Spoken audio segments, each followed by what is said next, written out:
Esta es una producción de Grupo Fórmula. Encuentra más contenido como este en radioformula.mx. Mexicanos.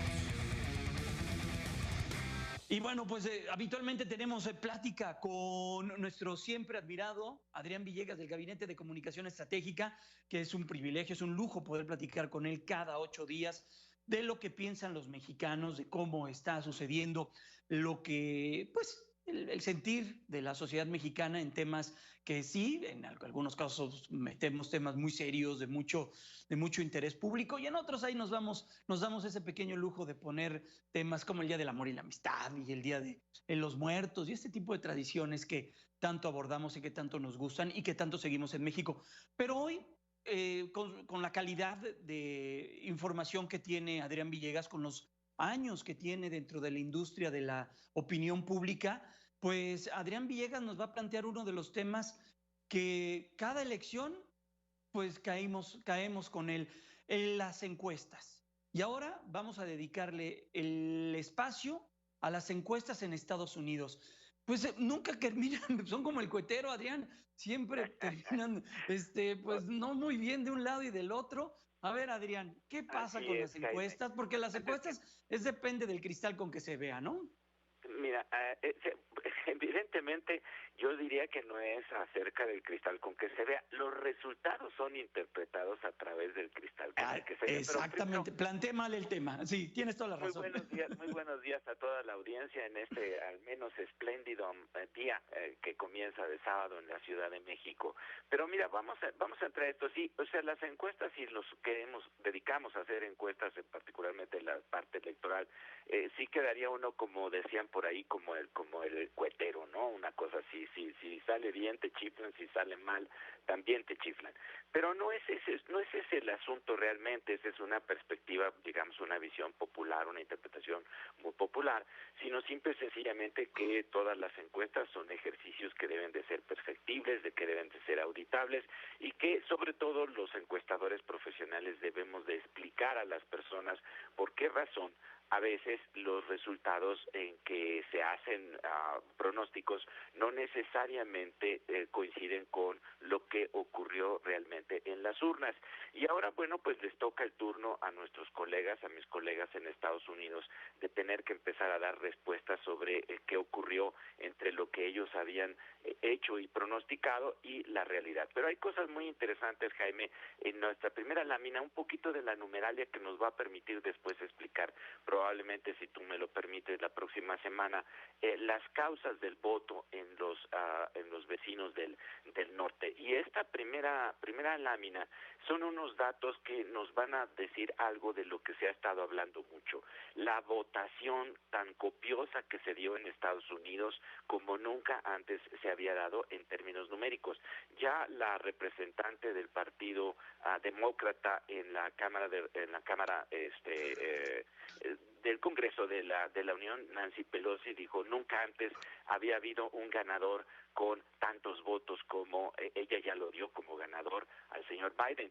Pero también no dijo ella que nunca antes había un segundo candidato tan votado como fue Donald Trump, ¿sí? O sea que aquí lo que tenemos es que lo que tenemos en esta lámina, y me voy simplemente sobre las notas que están abajo, hubo hasta los datos que yo recuperé a las 8 de la noche de la prensa asociada, el sitio de la prensa asociada en Estados Unidos, 16, poco más de 16 millones más de votos que en 2016. Esto es un 12.7% más de votos que en 2016. Y ya explicaremos por qué tanta gente se presentó, sino mandó su voto particularmente, y finalmente los Estados Unidos están llegando ya probablemente a que del total de votantes que puede haber, o sea, los ciudadanos de 18 años o más en edad de votar, ya están, en esta ocasión votaron más del 60%, aunque hay que terminar de ver con cuidado las cifras. Pero esta votación tan copiosa que se dio y este alegato tan,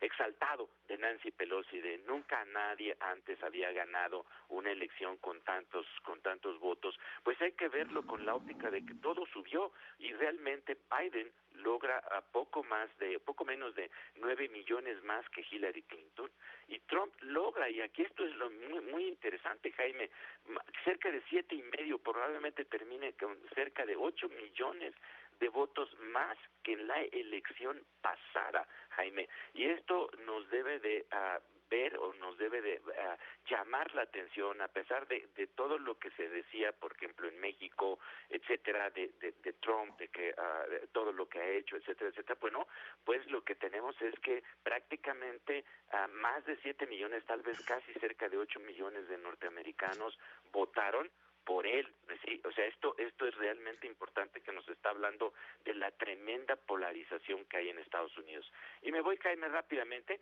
con las cuestiones de que la vez pasada platicamos sobre los pronósticos de este sitio de pronósticos en internet que se llama Nate Silver, que es 538 o 538, y lo que daban ellos, el último pronóstico que vimos con tu audiencia el sábado pasado, era un pronóstico en donde Biden ganaría con el 52% del voto popular y Trump se quedaría con el 43.2% del voto popular. Obviamente estos son estimadores que tienen un margen de error, pero la diferencia era bastante grande, 8.8 puntos porcentuales. Y lo que estamos teniendo hasta ayer en la noche con datos de Associated Press o de prensa asociada, sí, es que Biden lleva 50.6% de la votación y Trump lleva 47.7%. Esto es de la votación o voto popular, Jaime.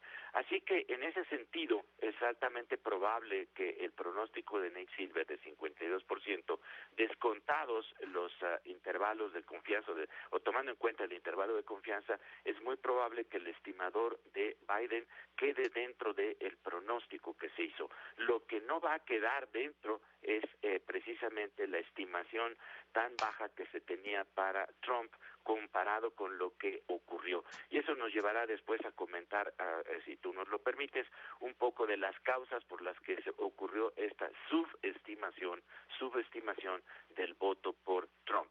Así que, a ver, por un lado, Adrián, la pregunta clave sería, ¿fallaron o no fallaron las encuestas? Yo digo que, o sea, si fallar es completamente equivocar el ganador, no fallaron. En ese sentido, no fallaron, ¿sí? En términos de el voto popular, en términos de la subestimación del presidente Trump, sí hay una falla, y esto ya se empezó a discutir desde antes, Jaime, lo que se llamaba el shy Trump, o este efecto donde la gente que quería realmente iba a votar por Trump no lo decía, sí, o sea, un efecto como me da pena decir esto, ¿no? Y este es un asunto ya muy discutido entre las casas encuestadoras y las personas que hacemos encuestas.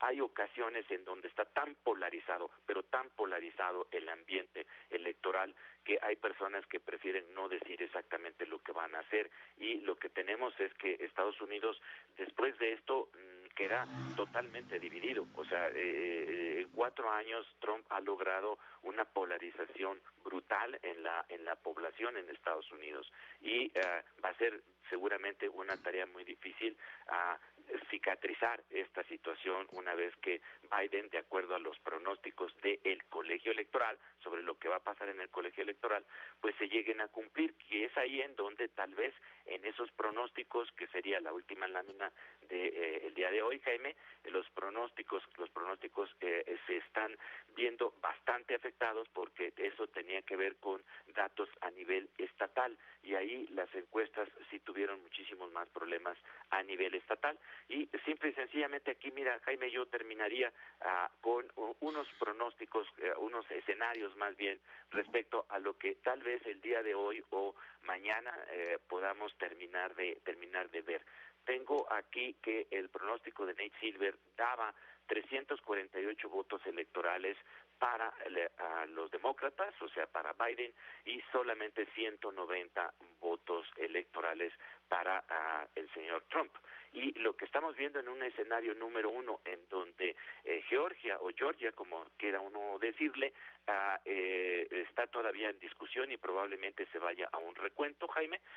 Estaríamos que en este escenario número 1 ganando Nevada, Pensilvania y Georgia, y Trump ganando Carolina del Norte y Alaska, quedaría un 306-232, bastante diferente al pronóstico, y otro escenario en donde solamente gane Nevada y Pensilvania el señor Biden, y Trump se lleve a Georgia, Carolina del Norte y Alaska, 290-248. Ahí sí, el pronóstico quedó bastante lejos de lo que está haciendo la realidad, Jaime, pero pues hay mucha tela donde cortar, vienen las encuestas de salida, muchísimas cosas que entender. Es un espejo que, queramos o no, debemos de estar observándolo, porque en el 21 tenemos elecciones y estamos llegando también con una sociedad mexicana sumamente polarizada, Jaime. Así es, tienes toda la razón, Adrián, y estos números, estas cifras, vaya que enriquecen la discusión. Gracias, Adrián, te abrazo y te deseo que tengas un extraordinario inicio de fin de semana, y la próxima nos vemos nuevamente en este tu espacio, ¿te parece? Así sea. Gracias, buen día. Gracias, Adrián Villegas. Él es director de investigación del Gabinete de Comunicación Estratégica. En esta ocasión, pues, nos está diciendo lo que sucedió en Estados Unidos, el tema de las encuestas. Muy importante, sin duda alguna. Vamos a la pausa comercial. Recuerde que estamos en vivo a través de Grupo Fórmula, en la radio, en la televisión y en el internet, www.radioformula.mx. Ahí llegamos a todo el mundo, a todito. 3 y ya a las 8, ya volvemos.